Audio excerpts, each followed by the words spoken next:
அமீரகத்தின் பிறை பார்க்கும் குழுவானது குடியிருப்பாளர்களை இன்று ரமலான் மாத முடிவை குறிக்கும் சவ்வால் மாத பிறையை பார்க்குமாறு கேட்டுக்கொண்டுள்ள நிலையில் இன்று பிறையானது தென்படவில்லை என தற்போது உறுதியாகியுள்ளது.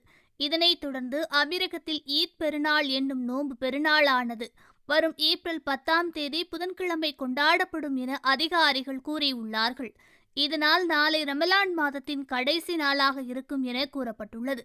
மேலும் ஈத் பெருநாளின் நோன்பு பெருநாளுக்கான சிறப்பு தொழுகைகள் நாளை மறுநாள் அதிகாலை நாடு முழுவதும் உள்ள மசூதிகள் மற்றும் தொழுகை திடல்களில் நடைபெறும் என அதிகாரிகள் கூறியுள்ளார்கள். சற்று முன்னர் சவுதி அரேபியாவில் பிறை தென்படவில்லை என அறிவிப்புகள் வெளியானதை தொடர்ந்து தற்போது அமீரகத்திலும் பிறை தென்படவில்லை என அறிவிக்கப்பட்டுள்ளது. சவுதி அரேபியா, அமீரகம், குவைத், கத்தார், பஹ்ரைன் போன்ற வளைகுடா நாடுகள் ஏப்ரல் 10ஆம் தேதியன்று ஈத் பெருநாளை கொண்டாடுகிறது.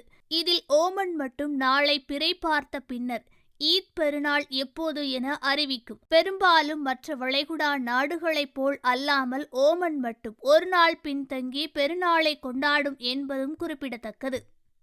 ஓகே ஃப்ரெண்ட்ஸ், இது போன்ற நியூஸ்களை உடனுக்குடன் தெரிந்து கொள்ள எங்கள் ரேஸ் தமிழ் சேனலை லைக் பண்ணுங்க, ஷேர் பண்ணுங்க, கமெண்ட் பண்ணுங்க, மறக்காம சப்ஸ்கிரைப் பண்ணுங்க.